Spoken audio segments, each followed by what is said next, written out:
بسم اللہ الرحمن الرحیم۔ السلام علیکم، ہمارے چینل میں خوش آمدید۔ میں اپنے والدین کی اکلوتی بیٹی تھی۔ میں بہت منت و مرادوں سے پیدا ہوئی تھی، مگر آج میں سوچتی ہوں کہ کاش میں پیدا ہی نہ ہوئی ہوتی یا پیدا ہونے کے بعد مر جاتی، کیونکہ آج میرے جینے اور مرنے سے کسی کو کوئی فرق نہیں پڑتا ہے۔ دنیا کا نظام ویسا ہی چلتا رہتا جیسا آج بھی چل رہا ہے، بس میری زندگی سے دکھ درد کچھ کم ہو جاتے، مگر یہ سب میرے بس میں بالکل بھی نہیں ہے۔ آج میں اپنے ناکردہ گناہوں کی سزا بھگت رہی ہوں اور اس دن کو روتی ہوں جس دن میرے ابا مجھے اس بے رحم دنیا کے حوالے کر گئے تھے۔ اگر آج میرے ابا زندہ ہوتے تو شاید مجھے اس طرح رکھو کے حوالے کبھی نہیں کرتے تھے۔ آج جب میں اپنے زخم گنتی ہوں تو گنتی بھول جاتی ہوں۔ زندگی کا ہر لمحہ مجھے سسک سسک کر جینے پر مجبور کر رہا ہے، اور میں بس اسی آس میں اپنی زندگی کے دن گزار رہی ہوں۔ کبھی تو میری زندگی میں بھی بہار آئے گی اور میں اپنی زندگی اپنی مرضی کے مطابق جی سکوں گی، مگر یہ سب مجھے ممکن نظر نہیں آ رہا ہے۔ میں ہر پل جیسے اندھیروں میں ڈوبتی ہی جا رہی ہوں۔ جب تک میرے ابا زندہ تھے میری زندگی بھی خوبصورت ہوا کرتی تھی۔ میرے ابا مجھ سے بے انتہا پیار کرتے تھے اور میری اماں تو مجھ پر جان چھڑکتی تھیں۔ مجھے اپنے ماں باپ کا ڈھیر سارا پیار ملا ہوا تھا۔ 5 سال کی عمر تک میرے ماں باپ نے مجھے اپنے ہاتھوں کا چھالا بنا کر رکھا ہوا تھا۔ دونوں ہی مجھے دیکھ دیکھ کر جیتے تھے، مگر شاید ہمارے ہنستے بستے گھر کو کسی کی نظر لگ گئی۔ ابھی میں 6 سال کی ہی تھی کہ میری اماں گردوں کے عارضے میں مبتلا ہو کر اس دار فانی سے کوچ کر گئیں اور مجھے اور ابا کو بالکل اکیلا اور تنہا چھوڑ گئیں۔ ہم دونوں نے ہی کبھی بھی اماں کے بغیر اپنی زندگی گزارنے کا تصور نہیں کیا تھا، مگر اب جب اس بھیانک حقیقت سے ہمارا سامنا ہوا تو ہماری 14 طبق روشن ہو گئے۔ اب ہمارے گھر کو سنبھالنے والا کوئی بھی نہیں تھا۔ ابا کو کام پر جانا ہوتا تھا، مگر ابا مجھے یوں ہی گھر میں اکیلا چھوڑ کر نہیں جا سکتے تھے، اسی لیے کچھ دن تک تو ابا نے نوکری سے چھٹیاں کی، مگر پھر جب ان کا نوکری پر جانا ناگزیر ہو گیا تو ابا مجھے پڑوس میں چھوڑ کر جانے لگے۔ ہماری پڑوسن اماں بھی ایک اچھی عورت تھیں اور اماں کی زندگی میں ان کی اماں سے بہت اچھی دعا سلام تھی۔ جب بھی ابا ان پر بھروسہ کر کے مجھے ان کے پاس چھوڑ کر جاب پر جانے لگے تھے۔ اماں بھی میرا بہت خیال رکھتی تھیں، مگر ان کی بہو کو میرا یوں ان کے گھر میں رہنا بالکل بھی پسند نہیں تھا۔ وہ اکثر دبے لفظوں میں اماں بھی سے کہتی تھیں کہ اس مصیبت کو کیوں اپنے سر پر لے لیا ہے، اور اماں بھی اپنی بہو کی چلتی زبان کے سامنے بس خاموش بیٹھی رہتی تھیں۔ اماں بھی اچھے سے جانتی تھیں کہ میرا اور کوئی ٹھکانہ نہیں ہے، کوئی بھی بن ماں کی 6 سالہ بچی کا خیال رکھنے کی بالکل بھی حامی نہیں بھرے گا، اسی لیے وہ خاموشی سے اپنی بہو کی ساری کڑوی کسیلی باتیں سنتی رہتی اور مجھے اپنے پاس بٹھائے رکھتی۔ مگر اب ان کی بہو نے ان کا جینا بہت حرام کر دیا تھا۔ نہ جانے ان کی بہو کو مجھ سے کیا پرخاش تھی، حالانکہ میں بس ایک کونے میں خاموشی سے بیٹھی رہتی تھی۔ اگر مجھے کھانے کے لیے کچھ دے دیتے تو میں کھا لیتی تھی، ورنہ بس خاموش بیٹھی رہتی تھی، مگر پھر بھی میں ان کی بہو کو ایک آنکھ نہ بھاتی تھی۔ اس سب کو دیکھتے ہوئے اماں بھی نے ابا کو مشورہ دیا کہ وہ دوسری شادی کر لیں۔ در حقیقت ابا بھی یہی چاہتے تھے کہ وہ دوسری شادی کر لیں، کیونکہ اماں کے مرنے کے بعد گھر کا نظام مکمل طور پر درہم برہم ہو کر رہ گیا تھا۔ اب کوئی بھی چیز اپنی جگہ پر نہیں ملتی تھی، نہ ہی ابا کو گھر جا کے پکا کھانا ملتا تھا اور نہ صاف کپڑے ملتے تھے۔ اس وجہ سے ابا بھی بہت پریشان تھے۔ وہ روزانہ کام سے واپس آتے ہوئے کھانا لے کر گھر آتے تھے۔ روز روز باہر کا کھانا کھا کر ابا کی طبیعت خراب رہنے لگی تھی۔ ابا نے اماں بی سے کہا کہ وہ ہی ان کی شادی کروا دیں۔ یوں اماں بی نے ابا کی 1 مہینے کے اندر اندر دوسری شادی کروا دی اور مجھ سے کہا تمہاری اماں واپس آ گئی ہیں، اب یہی تمہاری اماں ہیں، اور میرے معصوم ذہن نے اس بات کو قبول کر لیا۔ میں دلہن بنی اس عورت کو بس ٹکر ٹکر دیکھ رہی تھی۔ مجھے اس عورت کا ہار سنگار بہت اچھا لگ رہا تھا، کیونکہ میں اپنی زندگی میں کبھی اماں کو اس طرح سجے سنورے نہیں دیکھا تھا۔ میں بہت خوش تھی کہ مجھے میری اماں مل گئیں۔ میں پوری تقریب میں بس اپنی نئی اماں کے پاس چپک کر بیٹھی رہی تھی۔ میں اس بات سے خوش تھی کہ اب مجھے اماں بی کی بہو کی کاٹ دار نظروں کا سامنا نہیں کرنا پڑے گا۔ اب میں اپنے گھر میں اپنے ماں باپ کے ساتھ رہوں گی۔ اماں بی کے گھر میں مجھے ہر وقت ان کی بہو کی کاٹ دار نظروں کا سامنا کرنا پڑتا تھا۔ اگر کبھی غلطی سے میں ان کے بچوں کے ساتھ کھیل میں شریک ہو جاتی تو وہ مجھے پوری طرح سے جھڑک کر رکھ دیا کرتی تھیں اور اپنے بچوں کو میرے ساتھ کھیلنے کی اجازت نہیں دیتی تھیں۔ اسی لیے میں ان کے گھر میں ڈری سہمی ایک جگہ بیٹھی رہتی تھی۔ میں بس سوچتی تھی کہ اگر مجھ سے کوئی غلطی ہو گئی تو یہ مجھے اپنے گھر سے نکال دیں گی، پھر میں کہاں جاؤں گی؟ ابا اپنی دلہن کے آنے کے بعد بہت خوش خوش رہنے لگے تھے۔ اماں کے جانے کے بعد ابا جس قدر ملول اور رنجیدہ تھے، اب ان کے چہرے پر اس بات کا شائبہ تک نہیں تھا۔ میری ستیلی ماں نے آ کر سارا گھر سنبھال لیا تھا۔ اب ابا کو وقت پر کھانا بھی مل جایا کرتا تھا اور ان کے کپڑے دھلے ہوئے بھی مل جایا کرتے تھے۔ میری ستیلی ماں مجھ سے بھی بہت زیادہ پیار کرتی تھی، مجھے اپنے ہاتھ سے کھانا کھلاتی تھی۔ میں اپنی ستیلی ماں کا پیار پا کر اپنی سگی ماں کو تقریباً بھول چکی تھی۔ اب میں ہر وقت اپنی ستیلی ماں کے گرد منڈلاتی رہتی تھی۔ شروع میں تو اماں نے مجھ سے بہت پیار دکھایا، مگر وقت کے ساتھ ساتھ ان کا رویہ میرے ساتھ بدلتا جا رہا تھا۔ وہ پہلے مجھے جس طرح پیار کرتی تھی، اب ان کے پیار میں وہ گرم جوشی مفقود ہو چکی تھی۔ میں بھوکی بھی بیٹھی رہتی تھی تو انہیں اس بات سے کوئی فرق نہیں پڑتا تھا۔ میں اماں کی توجہ کے لیے ترستی رہتی تھی، مگر وہ سارا دن اپنے کمرے میں آرام کرتی رہتی تھیں یا پھر ٹی وی دیکھتی رہتی تھیں۔ اب انہیں اس بات سے کوئی غرض نہیں تھی کہ میں بھی اس گھر میں رہتی ہوں، مگر شام میں ابا کام سے واپس گھر آتے تو وہ ان کے سامنے میرا بہت خیال رکھتی اور ابا کے کام پر واپس جاتے ہی مجھ سے اسی طرح سے لاپرواہ ہو جاتی کہ جیسے میرا وجود ہی نہیں ہے۔ اگر مجھے دوپہر میں بھوک لگتی اور میں اماں سے کھانے کا کہہ دیتی تو وہ مجھے جھڑک دیتی تھیں۔ ان کے اس طرح سے جھڑکنے پر مجھے اماں بی کی بہو یاد آ جاتی اور میں اپنے آنسو پیتے ہوئے ان کے کمرے سے نکل جاتی۔ مجھے باورچی خانے میں جا کر خود سے کچھ لینے کی بھی اجازت نہیں تھی۔ اماں کا کہنا تھا کہ اگر میں باورچی خانے میں گئی تو ان کے قیمتی برتن توڑ دوں گی، اسی لیے جو بھی چاہیے ان سے مانگا کروں، اور جب مجھے بھوک لگتی تو وہ مجھے جھڑک کر کہتی کہ ہر وقت بھوک ہی لگتی رہتی ہے، ابھی یہاں سے جاؤ، تھوڑی دیر میں دوں گی۔ اور اس تھوڑی دیر کا عرصہ پورے دن پر محیط ہو جایا کرتا تھا۔ جب رات کو ابا آتے تو ان کے ساتھ ہی کھانا کھاتی۔ پورا دن بھوک سے میرے پیٹ میں بل پڑتے رہتے تھے، مگر میرا کوئی پرسان حال نہیں تھا۔ زندگی یوں ہی سسک کر گزرتی جا رہی تھی۔ اب ابا نے گھر کے کاموں کی ذمہ داری بھی میرے سر پر ڈالنا شروع کر دی تھی۔ ابا کے جانے کے بعد وہ مجھ سے پورے گھر کی صفائی کرواتی تھی۔ اگر کبھی صفائی میں کوئی غلطی ہو جاتی تو وہ مجھ پر ہاتھ اٹھانے سے بھی دریغ نہیں کرتی تھی۔ پہلی بار جب اماں نے مجھ پر ہاتھ اٹھایا تھا تو میں بے انتہا روئی تھی۔ مجھے اس وقت اپنی سگی ماں کی بے انتہا یاد آئی تھی، کیونکہ ہاتھ اٹھانا تو دور کی بات، انہوں نے کبھی مجھ سے اونچی آواز میں بات تک نہیں کی تھی۔ حالانکہ اماں ابا کے سامنے بہت میٹھی بنی رہتی تھیں، جیسے وہ میرا بہت خیال رکھتی ہیں، مگر ابا کے گھر سے نکلتے ہی ان کا روپ بدل جایا کرتا تھا۔ وقت کے ساتھ ساتھ اماں کا رویہ میرے ساتھ بدتر ہی ہوتا جا رہا تھا، اور میں ان کی شکایت کسی سے بھی نہیں کر سکتی تھی، کیونکہ ابا کبھی بھی میری بات کا یقین نہیں کرتے۔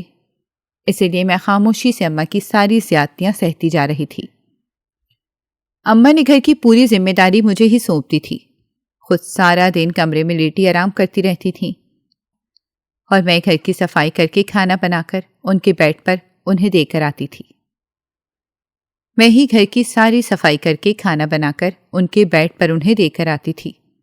اس سے مجھے یہ فائدہ ہوا تھا کہ اب مجھے کھانا بناتے ہوئے پیٹ بھر کر روٹی ملنے لگی تھی، ورنہ میرا پورا بچپن پورا دن بھوکا ہی گزرا تھا۔ ابا کی طبیعت بہت زیادہ خراب رہنے لگی تھی۔ اب وہ محنت کا کام نہیں کر پاتے تھے۔ وہ اکثر کام سے چھٹیاں بھی کرنے لگے تھے، کیونکہ ان کی طبیعت انہیں اس بات کی اجازت نہیں دیتی تھی کہ وہ کام پر جا سکیں۔ ابا کی طبیعت زیادہ خراب ہوئی تو اماں انہیں ڈاکٹر کے پاس لے گئیں۔ ڈاکٹر نے ابا کا چیک اپ کیا اور کہا ابا تو بالکل ٹھیک ہیں۔ ابا کی بیماری ڈاکٹر کی سمجھ میں نہ آ سکی۔ ابا دن بدن کمزور ہوتے جا رہے تھے، اور پھر ایک دن ابا بھی مجھے اس بے رحم دنیا کے سپرد کر کے چلے گئے۔ مرنے سے پہلے ابا کی شدید خواہش تھی کہ وہ مجھے اپنے گھر کا ہوتا دیکھ سکیں، مگر وقت نے انہیں اتنی مہلت نہیں دی کہ وہ میری شادی کر سکیں، اور وہ مجھے روتا چھوڑ کر اس دنیا سے چلے گئے۔ ابا کے مرنے کے بعد جانے کتنے دنوں تک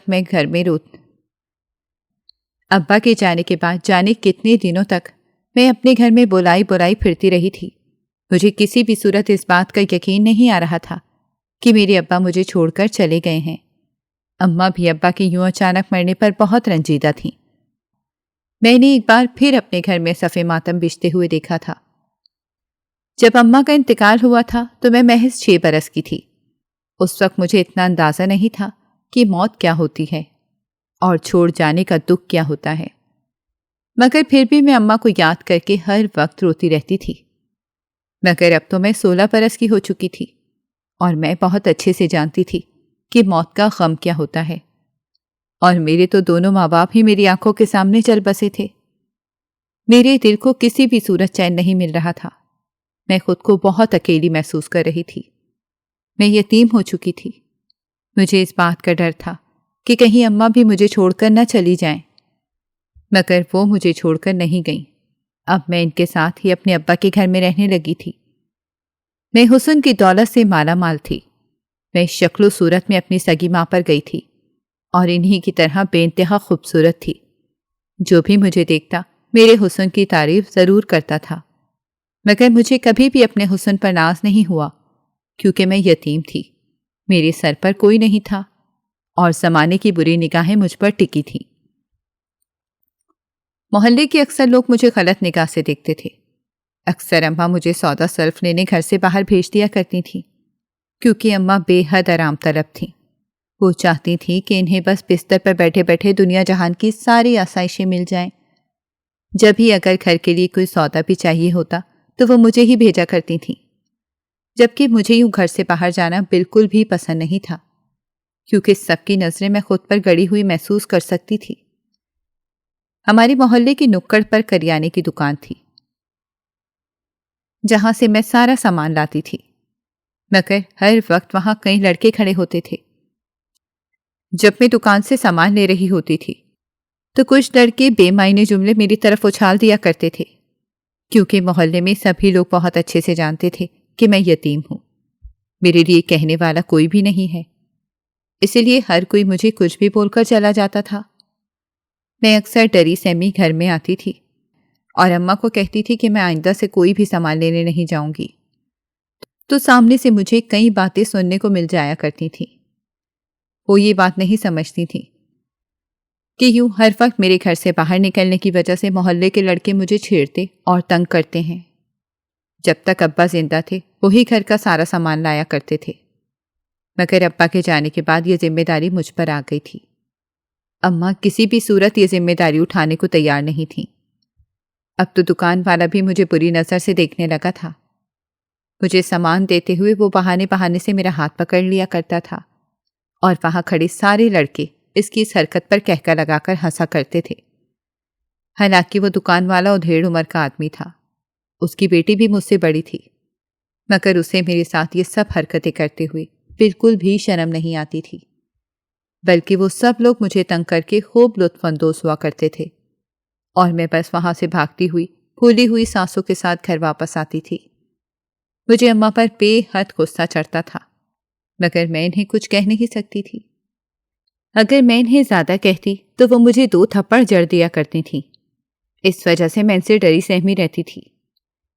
اب تو کئی لڑکے میرے گھر کے باہر بھی منڈلانے لگے تھے۔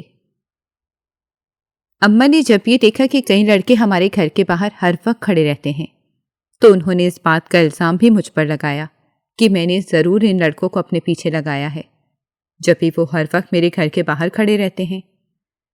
اماں کے منہ سے خود کے لیے اتنا بڑا الزام سن کر میں رونے لگی اور اماں سے کہا کہ میں نے ایسا کچھ نہیں کیا، یہ لڑکے ہی مجھے ہر وقت تنگ کرتے رہتے ہیں۔ میں جب بھی گھر کا سودا لینے نکلتی ہوں تو یہ لوگ میرا پیچھا کرتے ہیں اور سب مل کر مجھے بہت ستاتے ہیں۔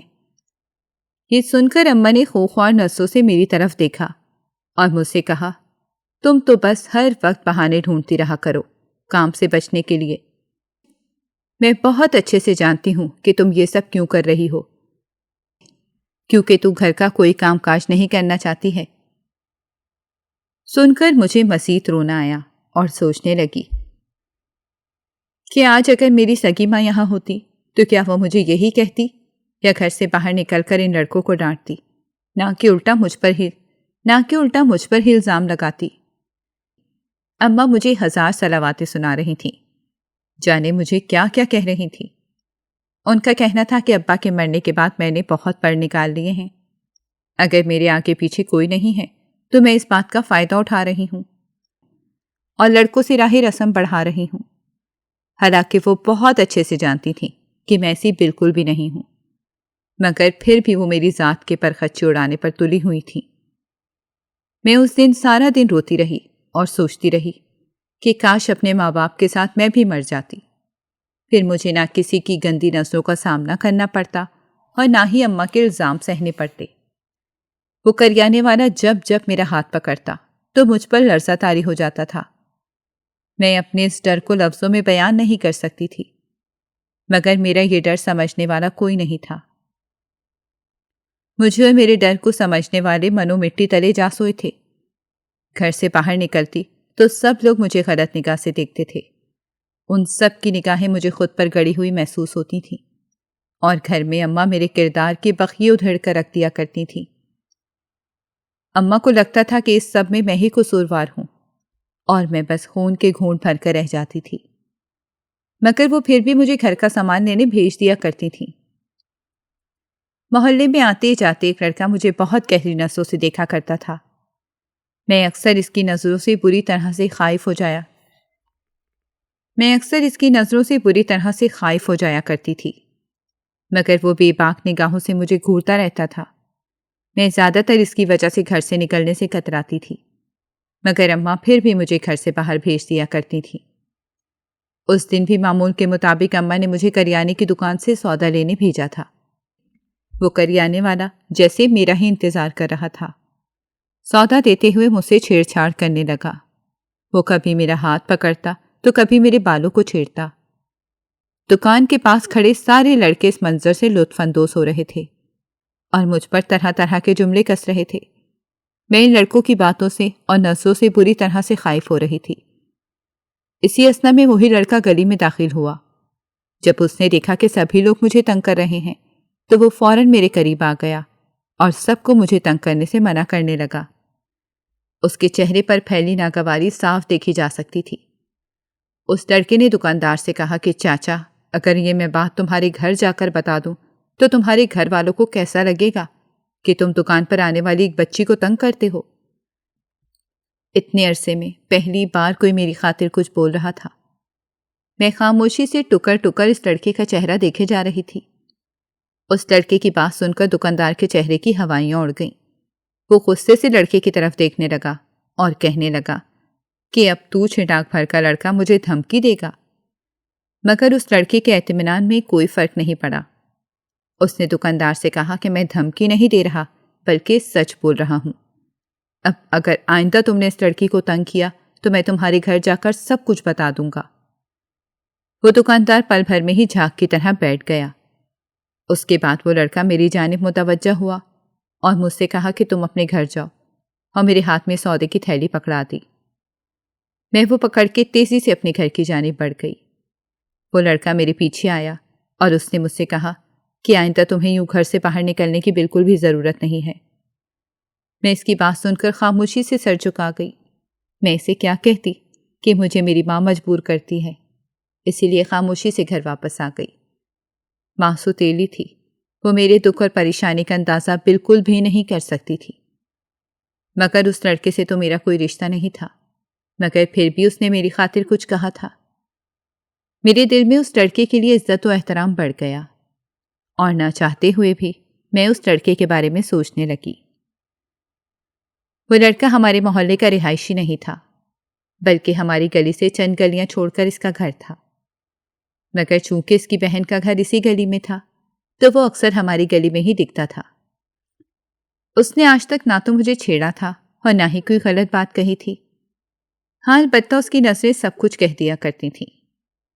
میں کافی دن تک سودا لینے نہیں گئی اور اماں کو دکان پر پیش آنے والا سارا واقعہ بتا دیا۔